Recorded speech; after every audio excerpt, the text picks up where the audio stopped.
और भैया का साथ, सपोर्ट, आशीर्वाद सब कुछ हमें चाहिए और इसी उम्मीद से हम आए यहाँ। पूरा सहयोग मिलेगा। मध्य प्रदेश जन अभियान परिषद द्वारा जलगंगा संवर्धन को लेकर आज दिनांक 16 अप्रैल 2025 को नावांकुर संस्था सेक्टर मंडीदीप अध्यक्ष वीर सिंह चौहान के नेतृत्व में कार्यक्रम कोऑर्डिनेटर सहयोगी संस्था सुरभि शिक्षा सेवा समिति के अध्यक्ष प्रियंका गौर द्वारा ग्राम दाहोद में ग्राम चौपाल लगाकर जल गंगा संवर्धन की जानकारी दी गई। साथ ही ग्राम वासियों से जल संवर्धन को लेकर विचार विमर्श किए गए। नमस्कार, आज हम दाहोद गांव में आए हुए हैं। हम जन अभियान परिषद की तरफ से हैं और सहयोगी संस्था है सुरभि शिक्षा सेवा समिति। जल गंगा संवर्धन हमारी सरकार के द्वारा चलाया जा रहा एक कार्यक्रम है। जल गंगा संवर्धन का मतलब है जल को हमें संरक्षित करके रखना है। गर्मी का समय चल रहा है और इस समय में जल की सभी को बहुत आवश्यकता है। ग्राम के बुजुर्गों ने बताया कि हमें किस तरह से जल का संवर्धन करना चाहिए। आइए जानते हैं उनके विचार। कहाँ से आता है? ट्यूबवेल से आता है, कुएं से आता है, डैम से आता है।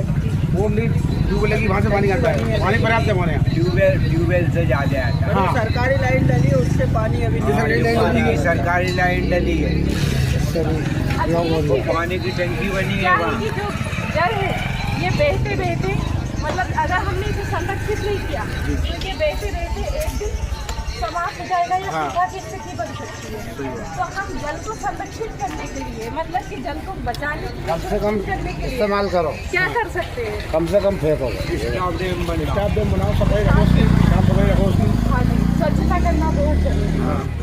जैसा कि और ये आसपास की पेड़ पौधे गंदगी वगैरह सफाई होना चाहिए। एक चीज और है, हम क्योंकि गाँव के हैं हाँ, तो हम लोगों को सबसे पहला अगर हम करेंगे ये तो हम सहयोग करेंगे। है तो जल संवर्धन, जल गंगा संवर्धन। जल हमारे यहाँ गंगा समान है, हाँ। गंगा माता का रूप है। हाँ। तो इसलिए हमें अपनी गंगा माता को साफ सुथरा, स्वच्छ और संभाल कर रखना है, जिससे आने वाले जो भविष्य में हमारी और भी जो पीढ़ी आएगी उनको हम सुरक्षित दे सके। हाँ। हम देख रहे हैं कि आजकल हम बाटलों में पानी लेकर पी रहे हैं, सही बात है। जो निःशुल्क है, हवा निःशुल्क है, लेकिन ये सारी चीज़ें हम खरीद लेते हैं। तो आने वाला भविष्य हमारा सुधरे, इसलिए हमें जल को बचाना बहुत जरूरी है ना। गाँव का नाम है दाहोद। दाहोद। हाँ। जी जी और मेरा नाम है परशुराम नागर। जी।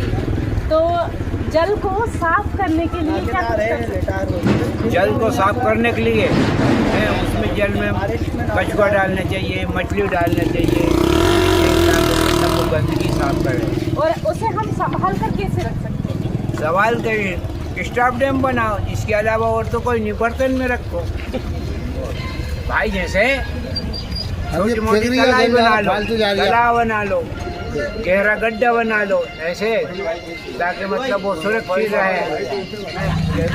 जल का बचना क्यों जरूरी है?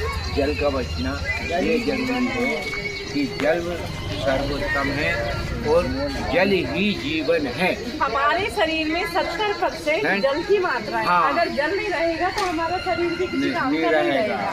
इसीलिए गर्मियों के मौसम में जब भी ये सरकार पहल करती है और सरकार समाज सेवियों को या आप तक बात पहुंचाते हैं, बाकी आप लोग ही जागरूक करते हैं सभी को।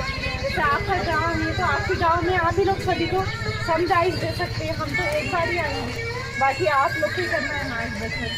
भैया बोलिए, जल ही जीवन है।